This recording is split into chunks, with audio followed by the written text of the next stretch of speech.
बहुत सारे ऐसे स्टूडेंट हैं जो बहुत ज्यादा पढ़ रहे हैं, 10-10 घंटा पढ़ने के बाद रिजल्ट ये मिलता है, क्योंकि ये सब्जेक्ट ही ऐसा है। कुछ ऐसे स्टूडेंट हैं जो बस इतना पढ़ते हैं, रिजल्ट ये लेकर आते हैं। क्या उनके अंदर क्या नई चीज होती है, ये स्टूडेंट क्या मिस्टेक करते हैं, हर चीजों पे बात करूंगा।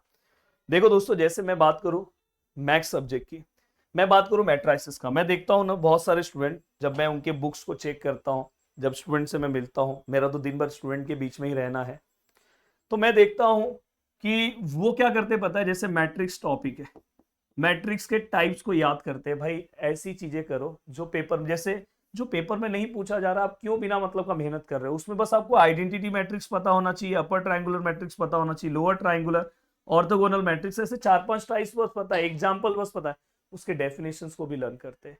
इवन कुछ स्टूडेंट्स क्या करते पता है, ये तो हो गया भाई, अभी जैसे मैंने मेरे यूट्यूब पे जो वीडियोस रिसेंटली अपलोड किया है, मैंने एक चीज देखा है कि मैंने rank of matrix by echelon form, ये वीडियोस मैंने अपलोड किया, जो इकोलॉन फॉर्म कभी नहीं पूछा जाता। मैंने वीडियोस में भी बोला है कि भाई इकोलॉन फॉर्म ना के बराबर पूछा जाता है, और कभी कभार अगर पूछ भी लिया तो आपके पास ऑप्शंस रहेंगे, बट जाके आप भी देखना कि सबसे ज्यादा उस इकोलॉन फॉर्म को देखा गया है, जबकि उसकी ज्यादा जरूरत नहीं है। इसलिए मैं बोलता हूं कि हमेशा गाइडेंस सबसे ज्यादा इंपॉर्टेंट होता है।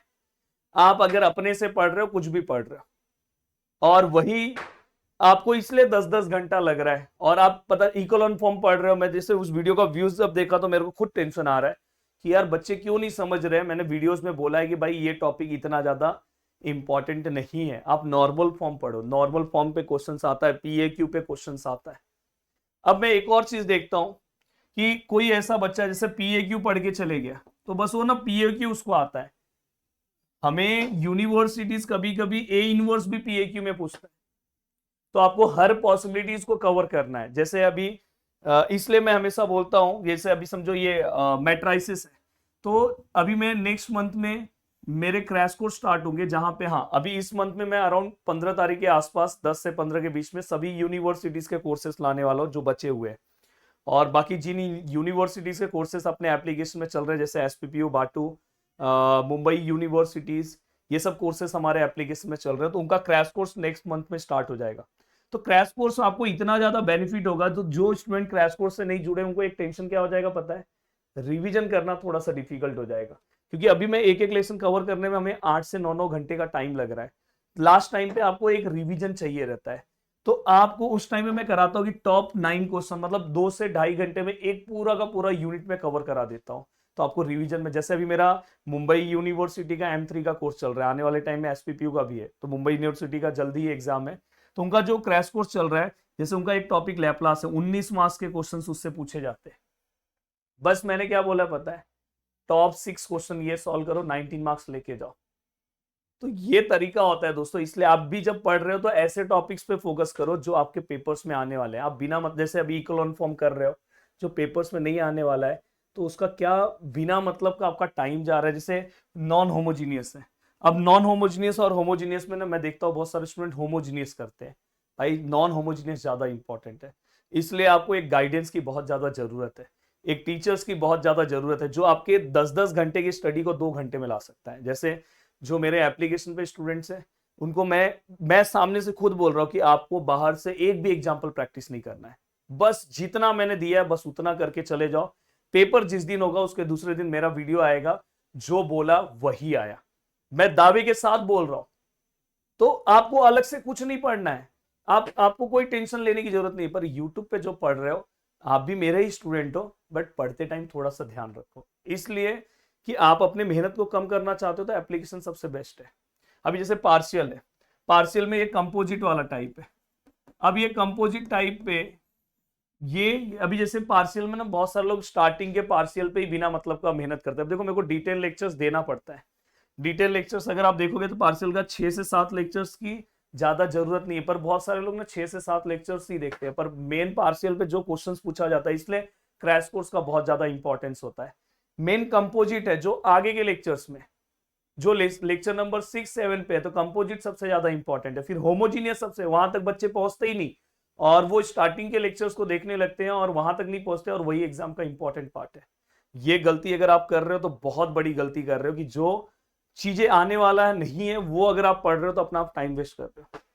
साथ में इसलिए मैं बोल रहा हूँ कि आपके घर पे अगर कोई बड़ा भाई बहन है तो उससे प्रॉपर गाइडेंस लो। जैसे ये सीक्वेंस पढ़ने का, सम का सीक्वेंस सबसे ज्यादा इंपॉर्टेंट होता है दोस्तों। जैसे अगर मैं कॉम्प्लेक्स नंबर कर रहा हूँ, मैं मैट्राइसिस कर रहा हूँ, तो मेरा सीक्वेंस होता है कि पहले मैंने टाइप्स देख लिया, टाइप्स के बाद फिर उससे रिलेटेड जो सम्स है वो मैंने देख लिया, फिर उससे रिलेटेड ऑर्थोगोनल है।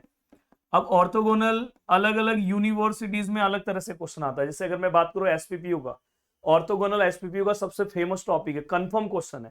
वही बाकी के यूनिवर्सिटी में ऑर्थोगोनल को कोई नहीं पूछता है। तो कुछ कुछ यूनिवर्सिटीज है जहां पे, इसलिए यूनिवर्सिटी वाइज आपके लिए बहुत ज्यादा इंपॉर्टेंट है पढ़ाई करना। तो ये जो सीक्वेंस है इस वाइज आपको पढ़ना है, ये ध्यान रखना। अब देखो ये सब तो आपको समझ में आ गया। अब मेन सबसे ज्यादा टेंशन होता है मैकेनिक्स में। मैकेनिक्स में एक सबसे बड़ी चीज है कि जितने भी सम्स आएंगे 95% क्वेश्चंस जो रहेंगे दोस्तों नॉन रिपीटेड, मतलब क्वेश्चंस के नंबर सब चेंज हो जाएंगे। हाँ, कॉन्सेप्ट वही रहेगा। इसलिए ये ऐसा सब्जेक्ट है जहां पे बार बार मैं बता रहा हूं क्वेश्चंस आपको रिपीटेड नहीं मिलेंगे। मैथ्स में मिलेगा, यहां नहीं मिलेगा, यहां कॉन्सेप्ट मिलेगा। इसलिए जब आप सम प्रैक्टिस कर रहे हो, बहुत ज्यादा पढ़ने वाले भी इस सब्जेक्ट में फेल हो जाते हैं। रीजन क्या है कि उनको पता नहीं रहता कि मुझे क्या प्रैक्टिस करना है। जैसे अगर मैं बात करूं सिस्टम ऑफ फोर्सेस का, system of force and it's resultant में अगर मैं बात करूं तो बहुत सारे बच्चे को क्या लगता है पता है कि मैंने ये सम लिया, ये फोर्स दिया, ये दिया, ये दिया, यहाँ पे दिया है 500 न्यूटन, ये एंगल दिया है, ये मैंने सम सॉल्व कर लिया तो इस टाइप का मेरे को सब सम आता है। ये आपकी गलत फहमी है। आप जब प्रैक्टिस करने बैठते हो तो पहले आप ये टाइप कवर करो, अगर आप यूट्यूब से, इसलिए मैं आपको बता रहा हूं। फिर आपको ना एक ये वाला टाइप करना है जहां पे आपको एंगल्स इस फॉर्म में दिया रहता है, यहाँ पे होगा 3, यहाँ पे 4 लिखा रहेगा। और फिर इस टाइप वाला आपको एक सम सॉल्व करना है। फिर इसके बाद आपको एक ऐसा सम सॉल्व करना है जहां पे, हाँ, यहाँ पे देखो आपको हॉरिजेंटल और वर्टिकल से रिलेटेड दिया रहेगा कि फोर्स हॉरिजेंटली है, वर्टिकल है, तो जहां पे हम रिजल्टेंट को, आंसर्स को हम 0 लेते हैं। ये भी मैंने करा है। देन दोस्तों इसके बाद लास्ट टाइप है कि जहां पे ओवरऑल रिजल्टेंट अगर अपना 0 है तो उसके अकॉर्डिंग, तो ऐसे अब जब आप सिस्टम ऑफ फोर्सेस पे प्रैक्टिस कर रहे हो तो पहले आपको इस टाइप में बस ये 4 सम प्रैक्टिस करने। तो इस तरह से मैंने अपने लेक्चर्स को डिजाइन किया है।